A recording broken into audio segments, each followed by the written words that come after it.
Welcome to the Open for Business podcast with your hosts, Mitchell and Christina. We are here at Me Chef Studios located in the heart of Toronto, and today we have a very special guest.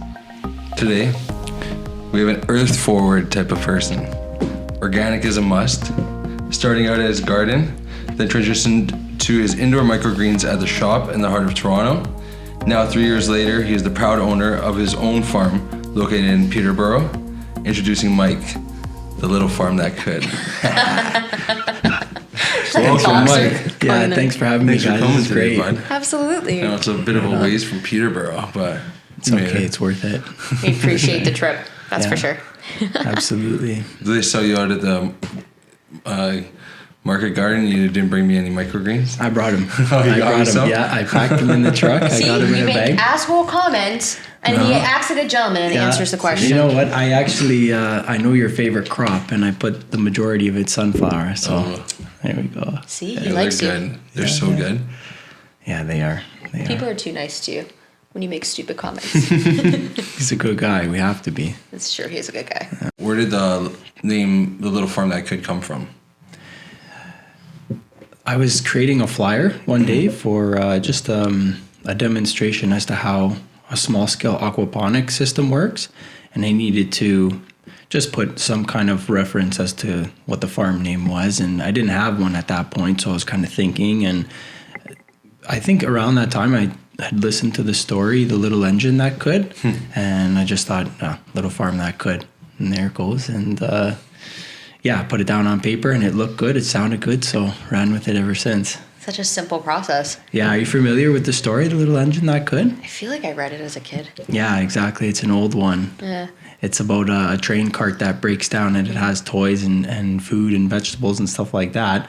And a lot of other big trains come by and that train needs help and they don't help it. And then there's a really small engine that comes by and sees the train broken down and hooks it up, and then it has to go up this steep hill.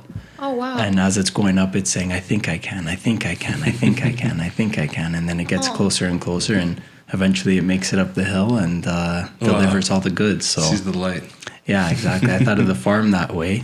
So Nice. yeah. Considering all the other commercial farmers are going, and you kind of gone against the grain with that. Exactly. Big scale. So if you picture the other train carts as the big, modern agriculture farms that are really pushing and going hard, you come across that little engine that lends itself and picks up, and I think delivering the goods to the people. So yeah, Like there it Robin Hood goes. almost. A little bit. Yeah. Have you always seen yourself as a farmer? No. No? No.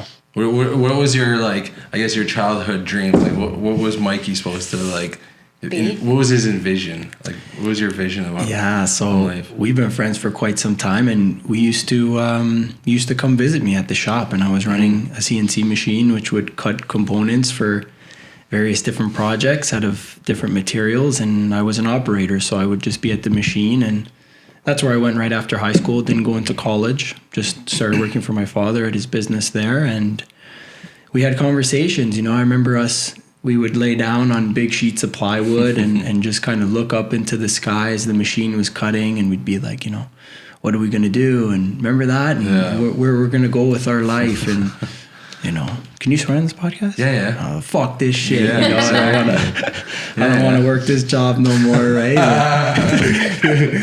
making good dough at the time, but knowing, I think from a young age, that there was more to life than that. Right. Because and we were sitting there, and I was working that job, and then I said, no, there's more to life than this business here, and very appreciative to have a job, and my father providing that for me and other guys in the shop, and I would stare at the wall and while I was cutting, and the machine would be going in the background, and just kind of looking and thinking, what am I going to do?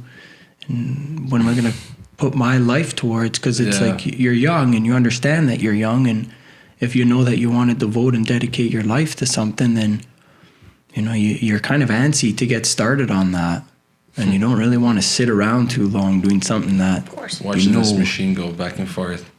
And there's some guys that love that, I'll never take that away from the industry or the type of job that it is. Like, the company got handed to a guy who took it to the next level, and that's what it needed. Wow. Right? It needed a guy that was passionate about it, and I knew I wasn't that guy. So when it came time to my father saying, here it goes, like, what are you going to do? I was like, no, not for me. It'll sink. Yeah. That business will sink beneath my feet because I'm not the one for it.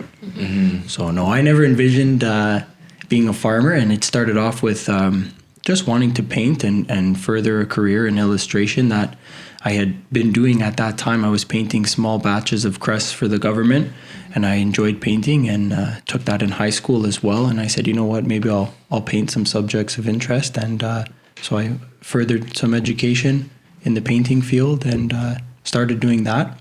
Wow. And then transitioned from painting to farming. So, at least you knew, like, you were working at your dad's company, and you knew, like, if he did hand me this company, it's not going to succeed because I don't have a passion to it. Whereas other people would be like, well, I'm getting this company. Yeah. This is my bread and butter. This is going to be my future, so I might as well just suck it up. So at least you had that mature mindset to kind of be like, I need to take a step back. I need to do my own thing.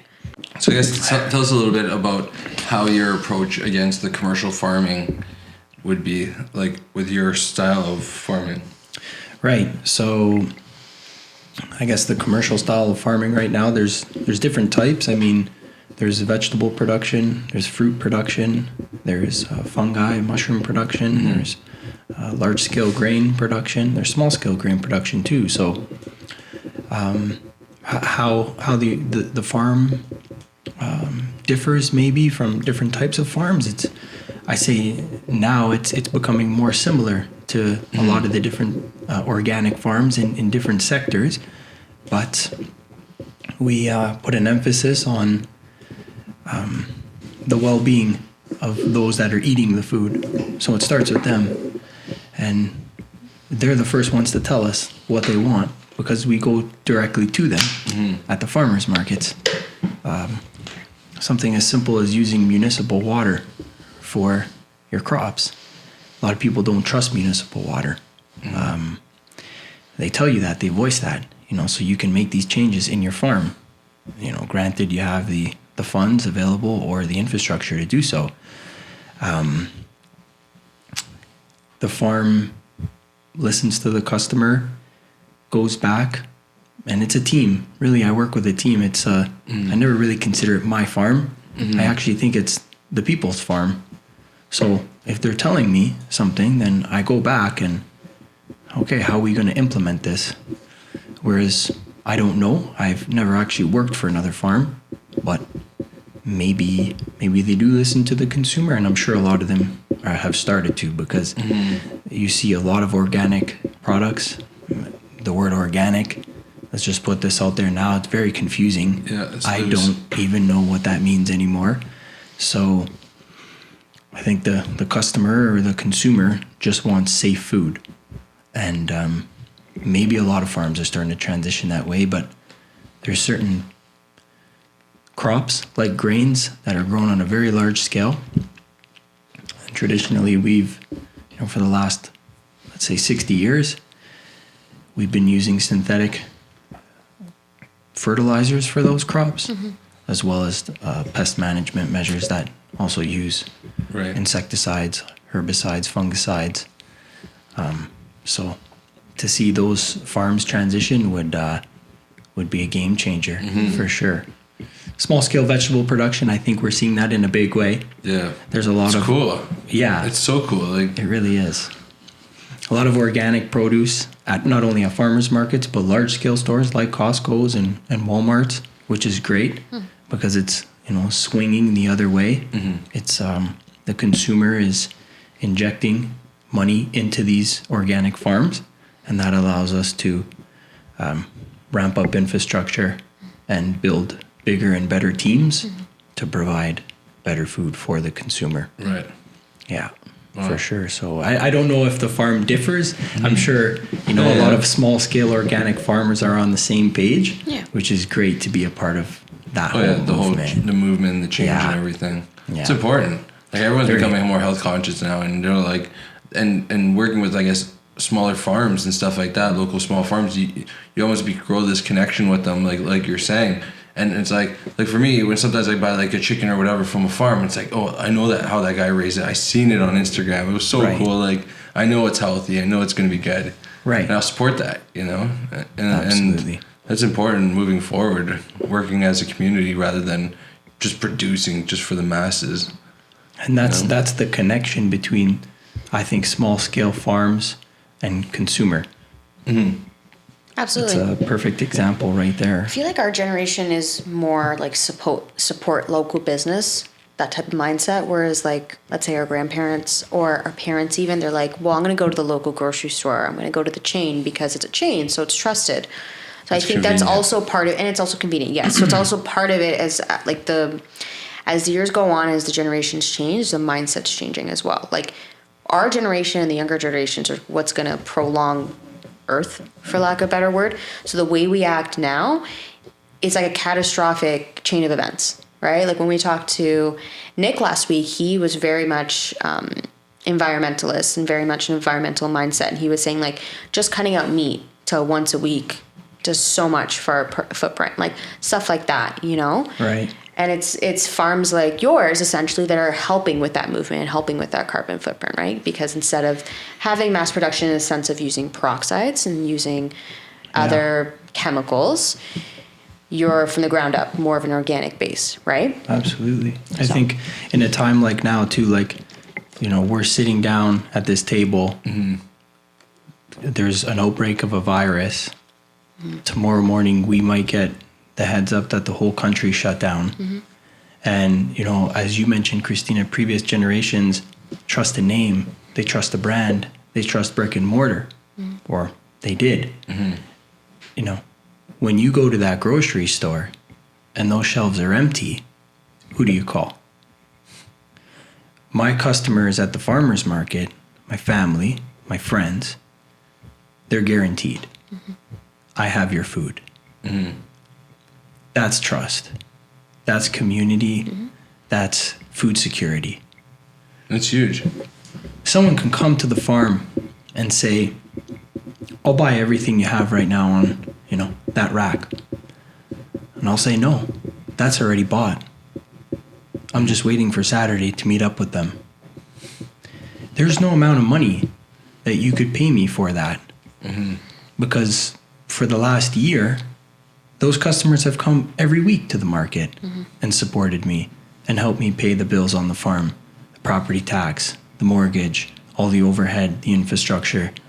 They're the ones who supported me since day one.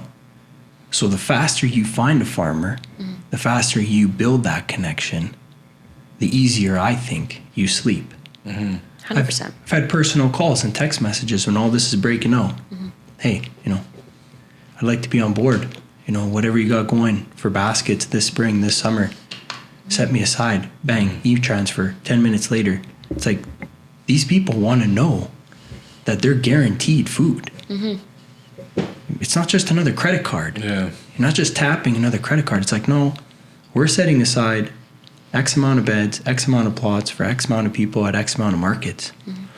And every day when that sun rises, we get out onto that field or into that microgreen nursery, and we make it happen for them. Yeah. This is serious. It's not a joke. This is someone's food. Mm-hmm. So we take it just like that, right? Yeah. Yeah, and that's the best way to handle it. Absolutely. You see it through the fruits and vegetables that the farmer grows. You know, you see the passion coming through it. It's like they're like, I'm doing this, I'm growing this. I'm like, it's cool. It's really cool. And it's, like, as a chef, like, it's even cooler to see. It's like, yo, I really support that. Like, I get to cook with this guy's stuff that he's grown and he's giving it to me and I'm making it. Like, huge. 300,000 people didn't touch that food. The farmer pulled it out. It's pretty much got soil on it. I'm washing the soil off myself. Exactly. And what's, you know, from the start of that process as a seedling to the end when it ends up on someone's plate, that vegetable has been cared for. You know, there hasn't been any foreign chemicals on it. It's been planted with the intention of love and care. Mm-hmm. And I believe that they feel that. You know, when something's going on the farm, it's, you know, there's stress. It's you can see it on the fields. Mm-hmm. You can see it when things are running properly. You know that, you know, there's all the goodness, all the positive energy around. And the moment that I get it to someone like yourself as a chef, and you put that on someone's plate, I believe even the transfer of that vegetable into that person's body is present as well. It's cool. Yeah. It's so cool. Yeah. Like I've only gone into like, I guess, growing vegetables and stuff myself, like more so recently. And now that I am growing like my own peppers and stuff, it's like, and I give it to like some people, I'm just like, yo, I grew that. Right. Like, check this out, and they're just like, oh, it's so sweet or whatever, and this Heavy, and that. right? And you're You like, this taste is so it, cool. look and at the like, color, and you watch this thing grow, and you're like, you manipulate it or whatever, you prune it, and you're just like more fruit or whatever you're doing with it, and more beans and stuff. You're like, this is sick. Puts more meaning to farm to table, right? Because you're putting the work and you're putting the effort in, and then you also get to see the transaction, you get to see how excited they are. It's totally different meaning.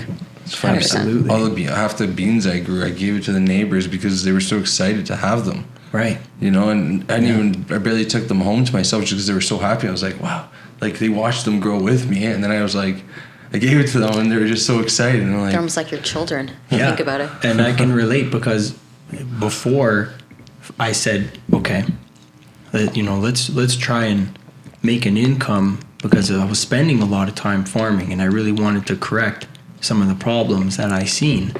And I said, okay, well, if you want to keep doing this, somehow you're going to have to make a living, because, you're going to need to fund your life and the farm. So before all that, I was investing money into irrigation systems on Hallam Street, bringing in loads of compost. This was in a city backyard, no bigger than, 800 square feet. And that year I calculated it did just shy of $2,500 worth of produce. And I was a first year grower, just spreading seeds, having fun with it. And, same thing. There was no destination for that vegetable other than friends and family. And I would bring by baskets to everyone and just feel a real sense of accomplishment by them saying, oh my goodness. And then the conversation that followed after the basket, usually over a meal with something in that basket, was awesome, right? It was a full circle. It was, it's the reason why I'm still doing it today, really. So cool. Yeah. I love it. Yeah. Every time I put an order in for microgreens, they don't make it to my house. Oh my God. Yeah, I know. Sorry. He keeps them. It's not like I ask for a lot. Like he just keeps keeping them. I end up with like so many packets of microgreens and. Yeah, I think partly that's my fault too, because I got to make a better point of getting down. I was at, and we are going to be at Leslieville Market this summer every Sunday, but also, finding that extra little bit of strength and loading up the truck, keeping the lines of communication open between people and yourself, and then doing, either a pickup at a location or deliveries or something like that, because it is important to people. And although it's been a really long day, like we get up at, probably 3:45 on a Leslieville market day. For sure. And we're done the market at about, 2 p.m. and you've probably talked to over 150 to 200 people. Easily, been asked a lot of questions, and but you got to find that extra strength to say, okay, let's have a pickup location too, whether it's this market or the shop, or something around the city, or even a delivery afterwards, and go that extra little bit more. And then we go back to the farm, and it's like, okay, everyone's got their veggies, we're good, and that's another week in the books. Now let's just turn the burners back on here and keep it going, right? So sorry about that, Christina. No. I gotta get those packages directly it's to you. all on him. Don't worry. It's all on him. My mom said it last time. She goes, stop telling Mitch to do it. I was like, okay, well, clearly I shouldn't be. I keep eating them. I know. They're so good. Yeah. And to think of all that banana bread she gave you. The least you can do is get her a thing of Sprouts. Oh my God, I know. It's like the running joke in our house now. That's the weakness. Mike says, okay, yeah. Mitch, this is gonna last you a week. I'm like, okay, so I get that amount, but it's gone in the first day. What would you say you're planning on growing this year? This year, the plan is to continue the microgreens. Yeah. We grow at the moment just under 10 different varieties. So microgreens are just baby vegetables. They have a high nutrient content, and they're harvested, no later than, let's say, 14 days after the seed sprouts. Oh, wow. So it's a quick transition, quick process, but definitely worth your while if you're consuming them or growing them. In terms of field production, we plan on growing a variety of different fresh greens, salad greens. We are going to grow root crops as well. Some of the very popular ones: carrots, beets, turnips, radish. Nice. Are we growing those turnips again? The Hackaway. Oh my god. Yeah. They're so good. They are. You should just like start eating them in your kitchen, like straight. Oh my god, they were good. I was eating like an apple. Like I don't even like apples, and I was eating them like that. Like it was crazy. Yeah, I remember that. I thought you were really weird for doing it. It's the Hackaway turnip, for anyone who's listening and hasn't tried one, it's a very sweet, soft tasting turnip, and a lot of people are surprised it's a turnip. And it grew well in our climate. Yeah, very well. You can actually eat the greens as well. There's some people that came to the market and asked me to cut the turnip off of the greens and just wanted the greens. I said, no, but sir, that you're forgetting the turnip. And he goes, I don't eat the turnip. He goes, I saute the greens. That's what we eat. He goes, we used to feed the turnips to the pigs. Wow. Oh, wow. And I started laughing. I said, okay, there we go. There's some sweet pig meat. I didn't even know people did that. Yeah, so some squashes as well. We're going to do some tomatoes. We do a couple different varieties of tomatoes. We like to keep it interesting. And all the crops and all the seeds are non-GMO. We believe in that as well. And nice. So it's going to be good. We're going to have a variety at the market this year. Ooh. Yeah. Are you doing the blue tomatoes? Yeah. Nice. We're going to do the blue ones as well. Yeah. What are blue tomatoes? That's a thing? Yeah, it's a variety of tomato that's it's actually like a very dark purple. It starts off green, but as it matures, it goes purple from the top down. Really? Yeah, and it's a very sweet, interesting looking tomato. And does it taste any different, or it tastes like a normal tomato? It tastes like a normal tomato. I think so, but maybe Mitch, being the chef, would pick out some of the differences. I haven't tried it yet. Oh, you haven't tried it? No. Okay, yeah. Ooh, I know. We gotta get some. I might actually grow some this year. Yeah, for sure. Nice. Just two. We're just gonna grab from Mike. So much easier. I know. It's true. No, but it's the connection. But it's cool. Like I want to see how mine grew, see how his grew. It's like. Clearly, he's got and the real green and then thumb. who has the better ones, and we take the seeds from that one. Yeah, exactly. for the next year. It's not a contest. Oh my god, everything to you is a No, contest. that's not a contest. That's like saving the best seeds. Yeah. Yeah, It's I'm sure that's what it important. is. I know my mom makes like she just made broth yesterday with like with squashes and carrots and what else did she put in there? Swiss chard. Like Beautiful. peppers. Oh, it was just like a really nice chunky soup. It was good. Well needed. Absolutely. This time of the year, the winter time, I think, like I know myself, soups are a big part of the diet. Lots of root vegetables. I only shop really at farmers markets, aside from some bulk. That's cool. Seeds and stuff like that. So, there's a lot of root vegetables like potatoes, carrots, celeriac, beets that just keep really well over the winter. And I think if you were to eat what's in season, then soups this time of the year are a big part of your diet. Nice. 100%. We're gonna have a ton of soup the next couple weeks I too. love soup. Great. Yeah, I'm excited. I know. I've been watching like all these videos on how to grow like garlic and onions and stuff. So I really want to grow some this year. Yeah. So That's good stuff. I know, but because I think I'm gonna like do the whole dormant thing and freeze them and then plant them so they kind of trick them. Okay. That they've gone through the winter. Okay. Yeah. That's a thing? Wow. Yeah. I it's clearly like a don't know thing. anything. That's why I'm asking It's these like a questions. thing, yeah. But you have to leave them in the freezer for like 4 weeks. Yeah. So I got to start now. Yeah, garlic is one of the longest days to maturity. It's over 300 days. Mm-hmm. Oh, wow. You planted in the fall the year before. Mm-hmm. I had no idea. Yeah, so I'm trying to trick them and like speed up the process. Awesome. See what happens. Mike approves. That's all that matters. And I just love garlic. 2 thumbs up.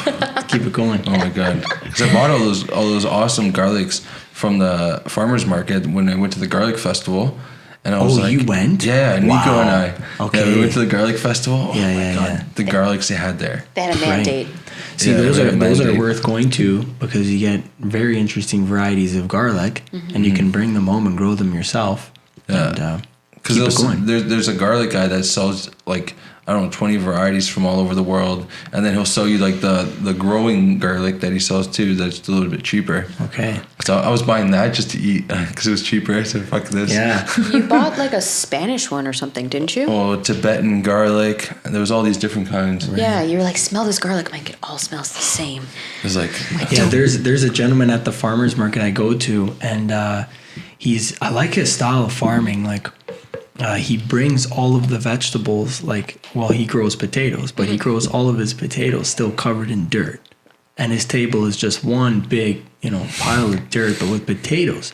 And potatoes are a crop that's heavily sprayed, so I love that he grows them because it's another challenging crop to grow. And when I was talking to him about that, he goes, I've never been offended more than when someone told me that a potato's a potato. And I kind of just, I had that same look. I was what does that mean? Okay. And he said, I grow over 70 different types of potatoes. Oh my God. 70. And he said each one of them is very unique and different. Wow. Yeah. I didn't even know there were 70 types. Nor did I. There's all kinds. That's incredible. Right. Wow. And I buy potatoes from nobody but this guy. Of course. He That's grows so 70 cool. potatoes. He Yeah. knows what he's doing. Oh, Holy, he knows that's what so he's cool. doing. He knows what he's doing. Yeah. Wow. Yeah. So in terms of the garlic, Yeah. I can't even imagine. It's probably, So many different kinds. yeah. Yeah, take Mike next. Oh my God. Absolutely. Yeah. They actually canceled. There was a seed event I was supposed to attend earlier today cool. where people trade seeds. And, if you buy a seed, sometimes you don't even have to buy it. You can be gifted a package of seeds. And all the person wants in return is for you to grow that crop, save the seeds, and bring them back.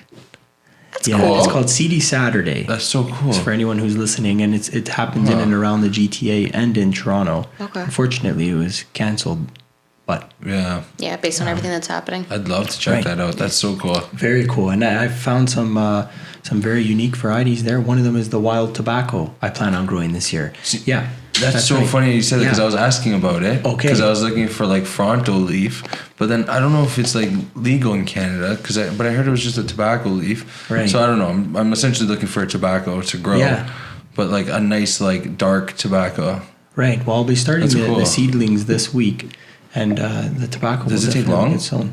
I don't know much about the crop. I'm gonna have to read into it. But when I seen that on the seed package, I'm like, hey, that's pretty cool considering the history here in Yeah. Canada and Ontario growing tobacco. I said, why not? I love growing different types of plants, not on a production scale too, but just a small little patch to see the characteristics. Yeah. Yeah. I know I grew Brussels sprouts last year to do the same thing, and I was just like, what a waste of time. Yeah. Well, Like, it's for me, I don't know. Yeah. Maybe it just Right. it didn't take in my soil or whatnot, and it Yeah. just didn't like it. But the greens on top, I ate. They were great. They Could were. be a combination of things. You don't know. Yeah. Remember the year we grew okra? What another waste of time. Yeah, right. Not a heavy producer, but Beautiful. the blooms, beautiful. What a cool looking Beautiful. vegetable. Yeah. I feel like a lot of it's trial and error. You don't know until you really try it, right? but- And it's Absolutely. funny because like they sell okra at the store, and it's not very expensive. No. And you're like, but my plant only produced like 3 pieces of okra. So you're like, Yeah. wow, like what a Like, what do they do? waste of time for vegetable for me personally. And as Christina mentioned, Just the yield. if you're growing a plant in a certain environment, it could be not the right environment Yeah. due to temperature, due to humidity, due to soil conditions. So if you're growing okra, let's say in a region where okra is traditionally grown, you may have a much heavier of a production. Yeah. Than let's say in the Hallam Street backyard.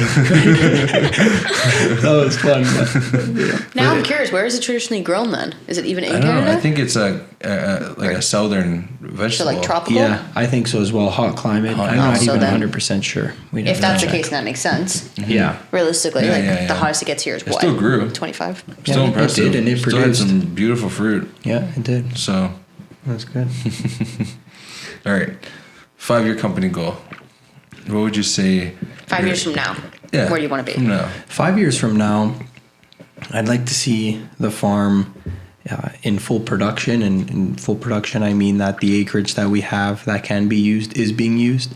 How much acreage? Total growing acreage would be about 1.5. Okay. That's Yes. amazing. Yeah, so very small scale. We're not talking about hundreds of acres or thousands. Keep it tight. Yeah, tight gardens, 30-inch beds, small walkways, and we use all hand tools. We do have a walk-behind tractor to just work in some implements into the soil, but we're a fan of the no-till system. So in 5 years, if we could see all 1.5 acres in production, along with growing the vegetables is one thing, and then you have to have a post-harvest station. This is a station that the vegetables will enter, and they will be washed and stored according to what the vegetable requires to get to the market properly. Right. You can grow till the day's end, but you need a way to process those vegetables in order to get them to the end customer properly. So to have the proper infrastructure to process the vegetables is something I would like to see in the next 5 years. And also, if in 5 years the market garden is in fact operating and attending different markets and processing the vegetables correctly, I would love to be in the team, a source of inspiration for others, and possibly a destination spot where people could come stay and learn how to maybe market garden on a small scale themselves, or just enjoy the presence of an operating small organic farm. Nice. Or natural farm. The very mixed up words these days, but or confusing words, but just a farm that very much uses natural processes to grow vegetables. How many people are on your team? Sorry. At the moment, it's myself, it's my partner Janessa, and we have Brandon Vieira as well. The team. I consider you two having me on this podcast as part of the team. I consider my family members that come up and give insight part of the team. I consider my friends that will share recommendations part of the team. I think that the team is even the people at the market. So if I had to say team members, I'd say we're hundreds right now. Not necessarily someone working on the farm. Yeah, for sure. I get that.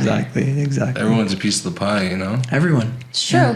100%. It's your support system, right? It's your community. Yeah, exactly. It's so cool. Like once you start growing, you're just like, wow, like I work with this person like day in, day out all the time. Like so neat. Like that person, like let's say like that person always comes every week for my greens, and it's such a nice to see. attached personal thing that goes way beyond like that dollar value. It's like sometimes I forget, and I didn't get into farming for business. Yeah. Sometimes I forget to collect the money. These people will walk away and they've forgotten because we get into these conversations. Yeah. We're talking about their kids. We're talking about the trip that they're going on, or what's going on in the environment and in the market. And they leave, and I'm like, oh man, I don't even remember if I collected money from that person. But that's not good. I have to be more on top of that. But I think you recognizing that though is good though. You're recognizing I need to work on that. Yeah, that's one area I need work. It's your 2020 goal. Just gonna be like, this guy's just giving it away. Yeah, exactly. Oh, I have a horror story with that. Holy, want to hear it? Sure. So one time we're at a market and it's busy and selling greens, and a guy comes up to the booth, and I had just finished a little lunch break, and 5-minute little snack, and I gave my till to my neighbor because I had to leave the booth to get something. So I come back, and right away there's a couple people, and I say, hey, how's it going? Can I help you? And then I realized I didn't have my till. So I cut the greens, and this guy goes to give me the $100 bill. And I'm like, no, sir, just hold on to that for a second. I'm going to get the till and I'll be right back. So I go get my till, come back, and I give him $89 in change, and forgot to collect the 100. Oh no. Oh, I see what you did. Yeah. Okay. And it was just afterwards I'm like, oh my goodness, like, that's for me, that's where I really need to be paying attention. Yeah. Well, you're trying to juggle a lot of things too, right? That's the thing. Yeah. So I paid him to take the greens that day. Yeah. It was a good day for him. Yeah. For him it was, for sure. It's a good day for me too, but it was a learning lesson. Did he come back? Was he the guy that came back or no? I didn't see that. Gone, eh? Yeah, ironically, he was like, I didn't see that. I'm gone. Next guy, next microgreen guy. Because he didn't know he was going to run. Wow. He's like, I'm plus 80, let's go. Oh, wow. I mean, I've done it too. I almost left someone's house today without getting paid. She goes, oh, how much owe you? I'm like, oh yeah, you owe me this. And I'm just like, oh my God, what if I freaking drove all the way here and I didn't get anything? Yeah. Because that's part of your time too, right? Oh, absolutely. I mean, you live and learn. I'm a little different. I like to get paid.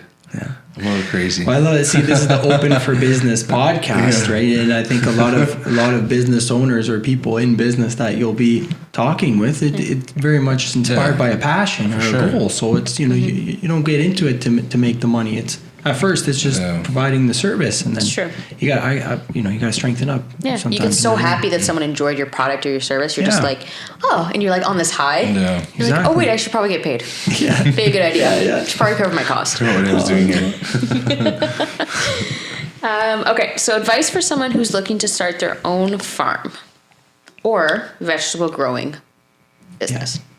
Okay, so it's mid-March. Start sowing seeds. Right now. Right now. Right now is the time? Straight to the point. Yeah. So here's another question for you. So if I'm putting my seeds, do you think I should put them like in seed trays and then bring them outside every day and start them that way and let them grow outside? Or am I going to do them under lights and have this hardening period and stuff? You know what I mean? Right. Like, I don't want to waste my time. Yeah, there's certain crops that do better. So that's called transplanting. So it's when you'll grow a crop indoors or in a greenhouse under lights for a certain amount of time, and then you'll transplant that crop out into the field. Now, certain vegetables do better transplanted, certain do not. So it's important to know what type of crop it is and also what time of the year that vegetable is going to be going outside.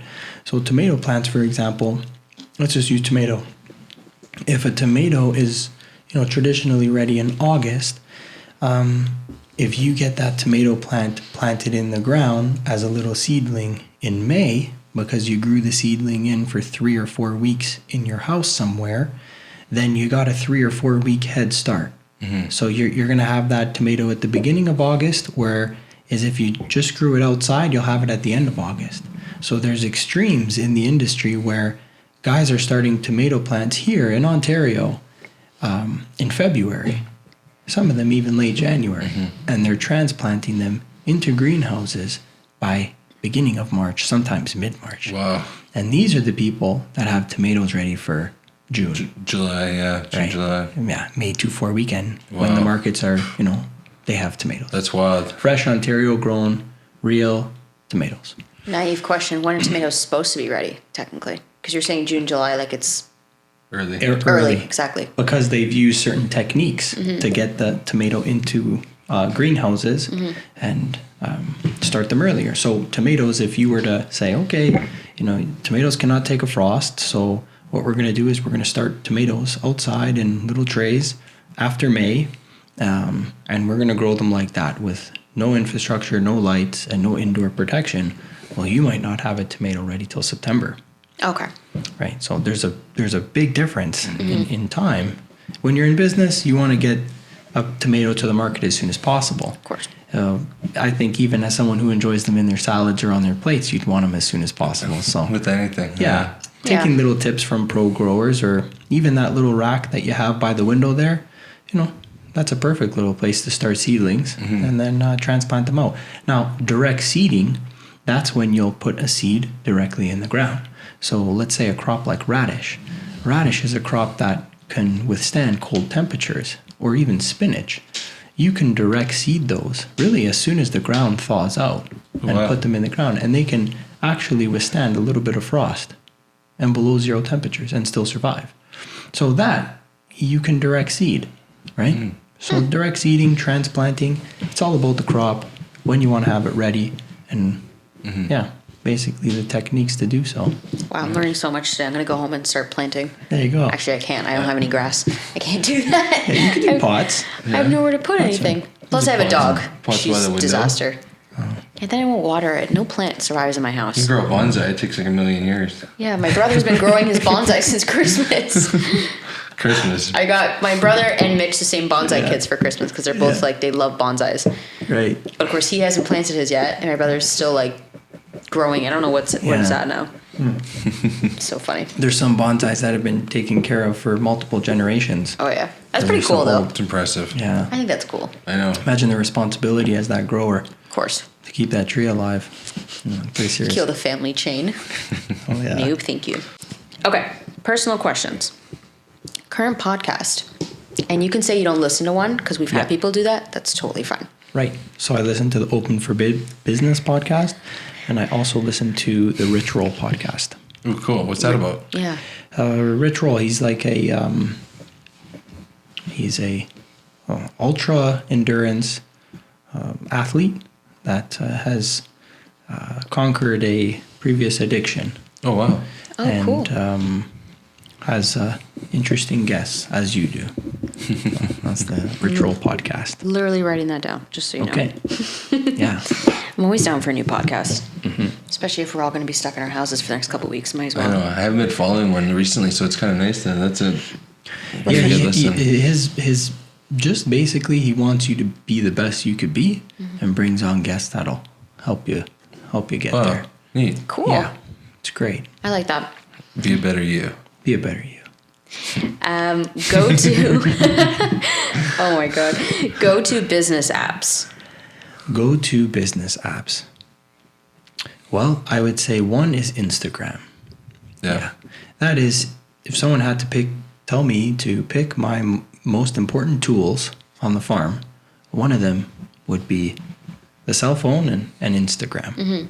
Yeah, we share a lot of pictures of the farm, a lot of videos. We thank people for coming and visiting markets. It's a live update on what's going on the farm, and we use it as a communication tool.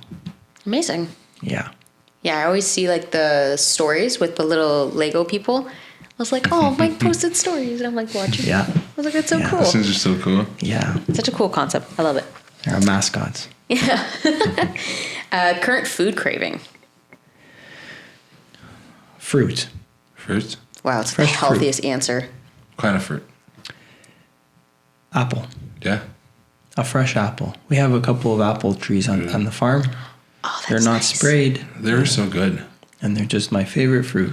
You know, it's just so simple. Yeah. It's an apple, and I don't eat much fruit this time of the year because it's not in season, and I wasn't smart enough to freeze any.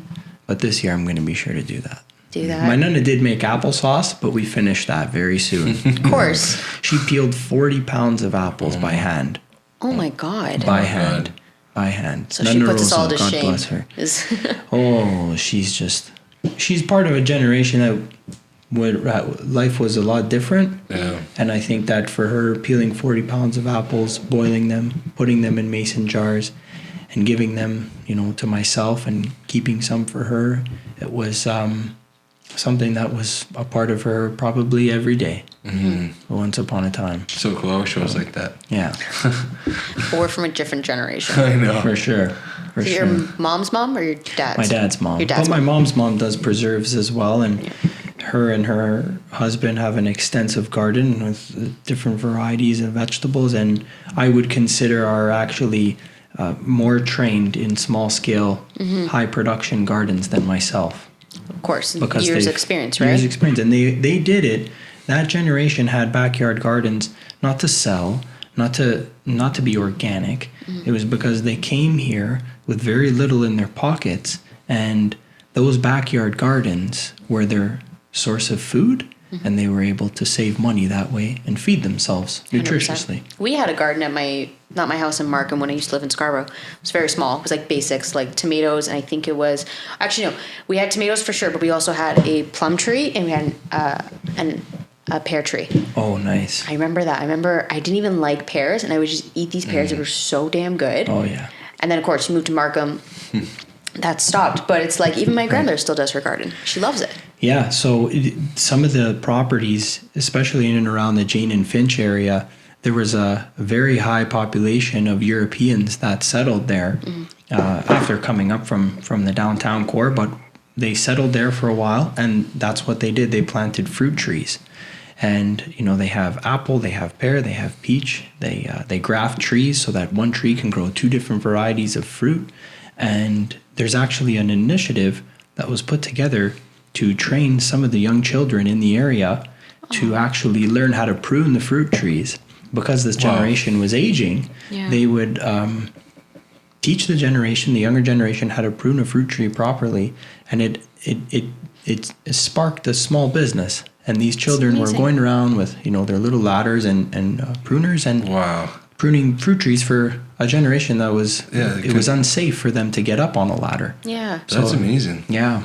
Wow. That was cool. That was really cool. That was. No, I always said that if I buy a house, I want to make sure like some old Italian lady lived there, and like there's like a cantina, there's like 10 fruit trees in the back, soil. Good soil. Yeah. Like there's no bullshit in the equation. Hopefully we can afford a house like that. That's all I'm going to tell you. Hopefully it comes with all the tomato sauce that's still there, Hopefully we can afford a backyard. Leave what's in the cantina. I'll take it. That's 100% not going to happen. You'd be lucky if it does. This is part of the deal. Well, it's funny you mention that because I've been in houses before where some of my friends, family are buying these houses, and there's these small little cantinas in the basement, and it's like, oh wow, a cantina, and right away you think about preserves and everything that can go in there, and you hope that those cantinas are kept and they're not renovated and put into the equation of the main space. But it is what it is, right? Everyone has their own way of storage. Yeah, golf bags, a hockey bag. Yeah, I have my hockey bag, right? So that'd be a perfect place. Yeah, exactly. Well, hopefully we can buy a place that actually has a backyard.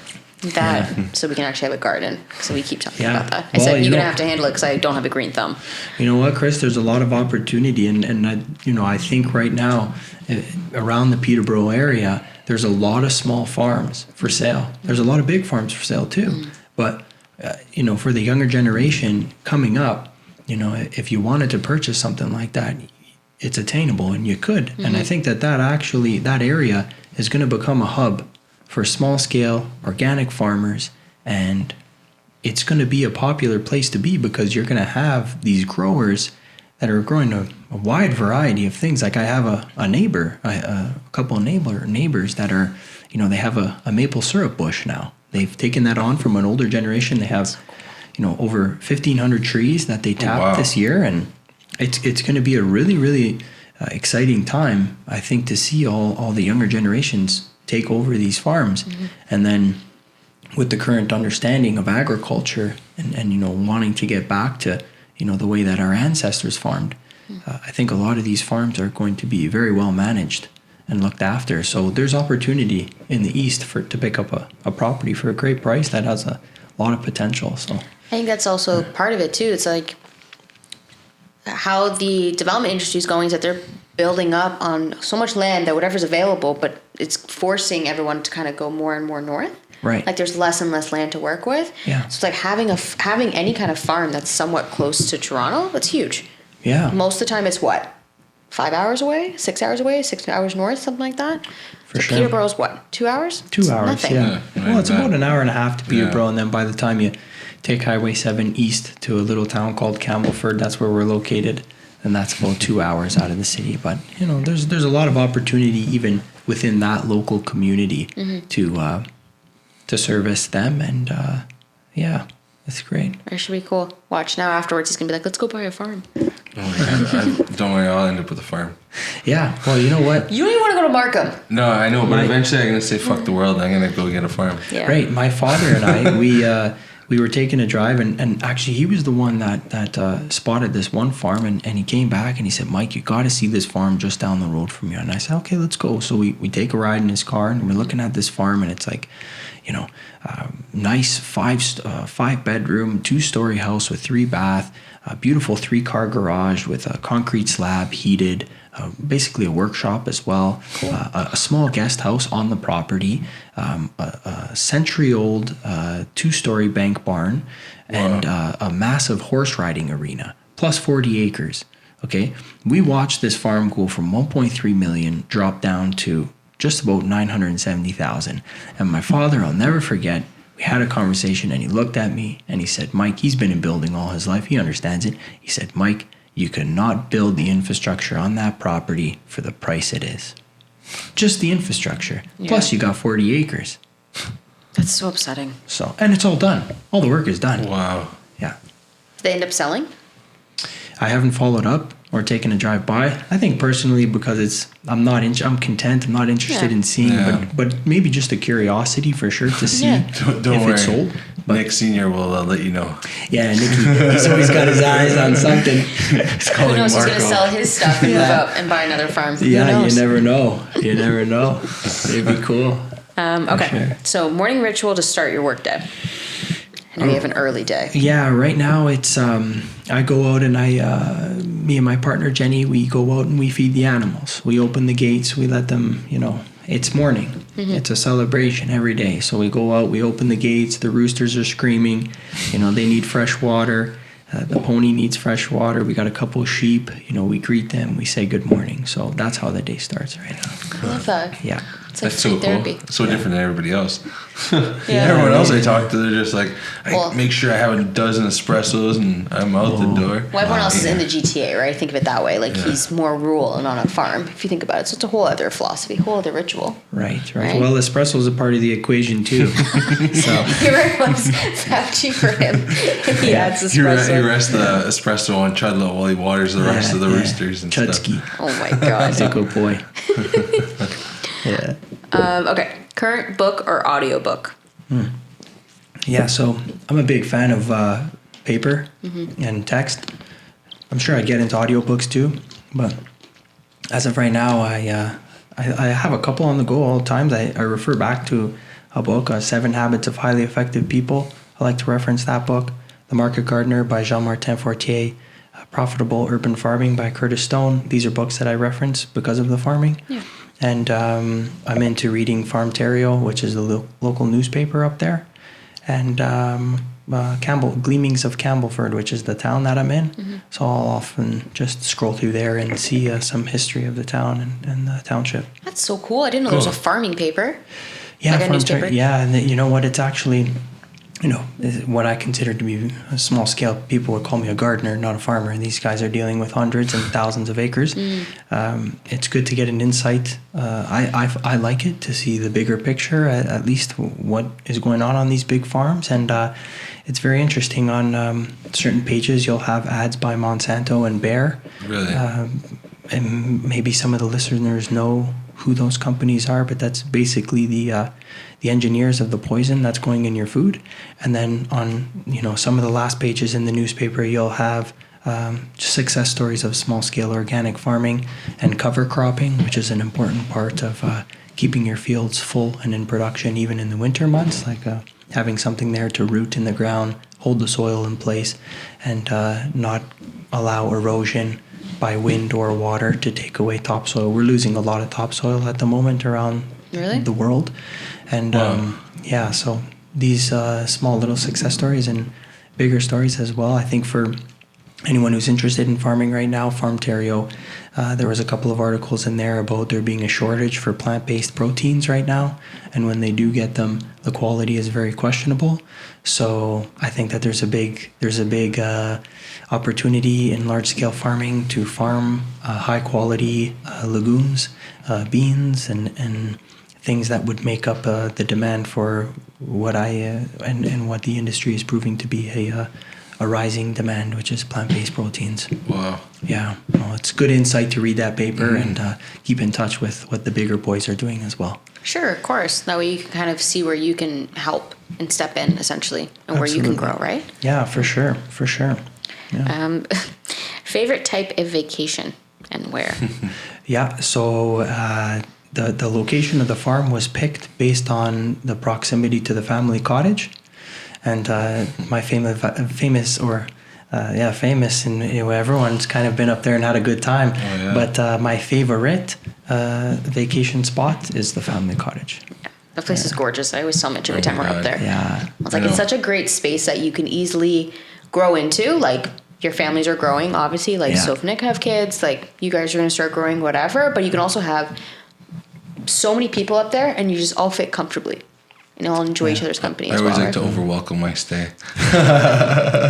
One time, me and Mitch, I think I took about, whatever it was, a couple of weeks off work. There was no set time. That's the beautiful thing. And a couple of days in, Mitch quit his job. The amount of times I've heard this story, I know it off by heart. It's so good. Yeah, and then we had Mootski up there too, right? And Dom.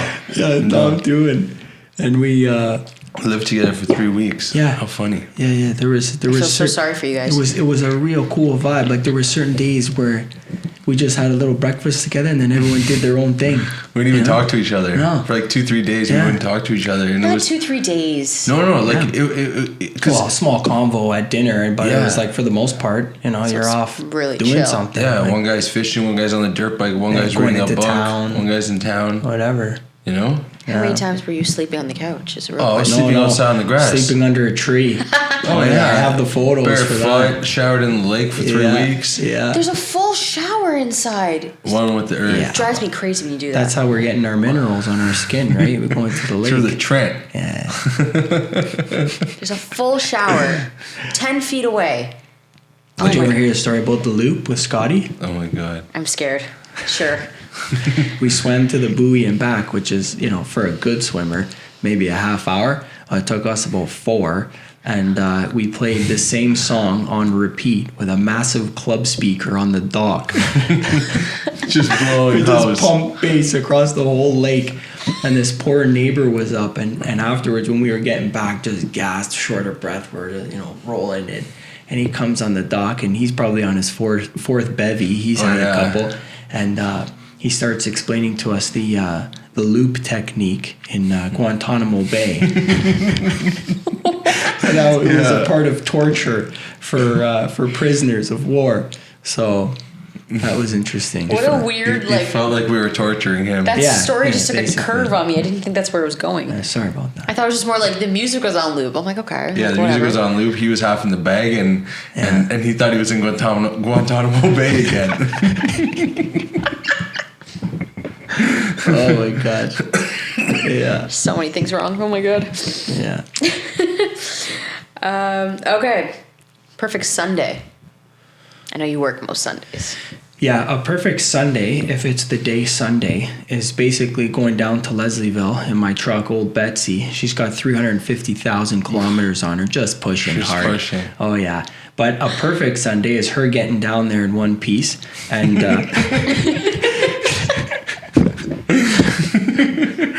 We laugh, but it's probably a true statement. oh, it is. My gas tank was on her. It was hanging on by a couple of bolts just a month ago. Jesus. Oh yeah. Oh my God. Doing $120 on the 401. Imagine that. Well, old Betsy's in her own class. Let's just say that most of the other cats from her day and age are gone. So, but it's respected. You get a lot of people that give you the thumbs up like that. An older truck to still see it on the road. Yeah. Right on, right? But perfect Sunday with the truck be getting down there in one piece and holding down the market and greeting everyone that comes to the market and not giving away money to somebody before collecting it and going home. So Not ripping yourself off. Yeah, I think that's a perfect Sunday, really. But if it's a day off, like if that's the question, if it's a day off, then right on the dock at the cottage with the son. And my Nana Rosa there cooking a meal and the whole family just sharing a laugh. And my nieces now in the picture. And that's a perfect day off right You got there. 2 little girls in your life now. So nice.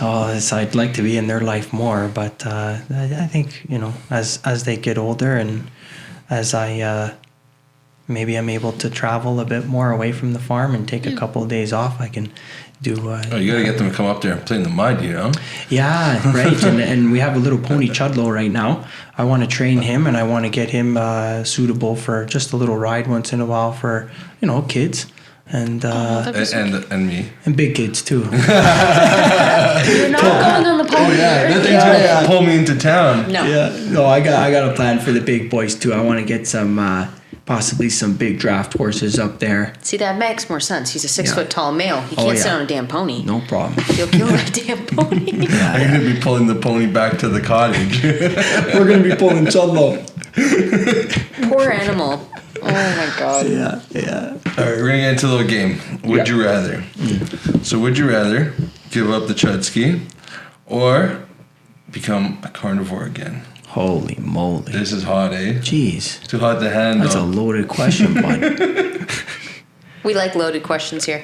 Oh my gosh. Well, if I found the right person to take Chudlow on, I would give the Chudlow to the right person before I started becoming a carnivore again. Yeah. Because that is, in turn, ending a lot more lives than losing the companionship of my now loved pony. So, yeah.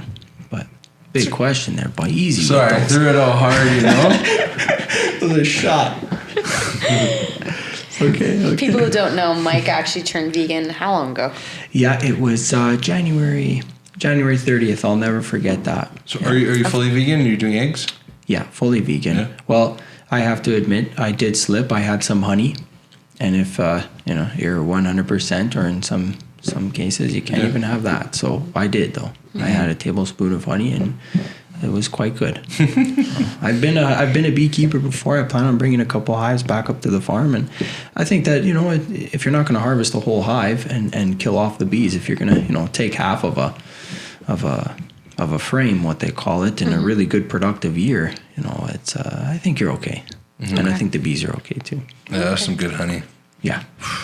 Yeah, it's always good I honey. remember. I finished I it. still have some. Do you really? Yeah. Wow. No. It's all crystallized now, but for I sure. take chunks of it and Yeah. I just eat it like that. Like, Interesting. it's better. Like it's all, to me, it as such a nice and pure thing.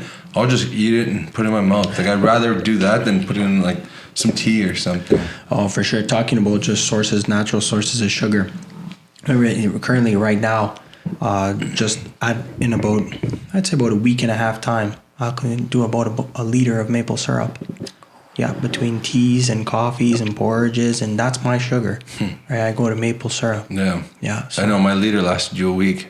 Yeah, and I was pretty much done. There's a picture to prove that. I know. Yeah. I was like concerned. I think this guy's gonna get the diabetes. Yeah, I think I got to cool it down a bit, but yeah, whatever. Yeah. Whatever. If you're not eating Balance. meat, you know what? Some sap from a tree boiled down, no big deal. Hey, It's all about balance, though. is what it is. Did Realistically. you get any sap? Sap? No, I got. Oh wait, sap. Yes, I got sap water. You drank it? You drank it? I froze it. I put it in mason jars and I froze it. But for anyone who will come visit the farm, that the maple trees are located in I found out to be a swamp. I knew it was in where a creek was, but the water level rose so high during this meltdown, and along with the water went my buckets. So in the first couple of days when it was frozen, I got some sap water, but then as it thawed out, that ended. Wow. So, it was just, for me, it was 5-6 trees. I did it for Have some fun. Yeah, have some fun. It's not a production scale. Yeah. Yeah. One day, maybe.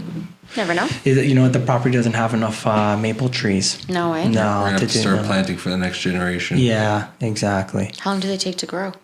You could tap probably a tree at 25 years old. Oh, so it's going to be a while. Maybe even less. I don't know. Maple syrup's not a specialty for me. Yeah. But It's not your thing. no, I know a young bush is 30-year-old trees, and I know. So, Yeah. Wow. Yeah. I'm learning way too much today. That's a lot for a Sunday. That's a lot of information. No, I'm kidding. All right. Well, thanks, Mike, for coming. Really appreciate it. Yeah, thank you for having me. This was Absolutely. great. Oh, it's such a good time. It's always fun to catch up with you. Absolutely. Yeah. Make sure to follow Little Farm That Could on Instagram to find out when their next market is. New OFB episodes every Tuesday morning. Follow our podcast account, Open for Business Podcast, on Instagram as well. And follow our businesses, Me Chef, Green Paw, and Beautiful. Subscribe to our YouTube channel because you'll be able to watch our guests every single week. Oh, really? This goes up on you? That's heavy. Every Tuesday. Wow. Everyone gets to check you out. There we go. Right on. Heavy. Oh my God. And go to our website, openbusinesspodcast.ca, for everything else OFB related. Until next time. Thanks, Mike. Thank you, guys. Appreciate it.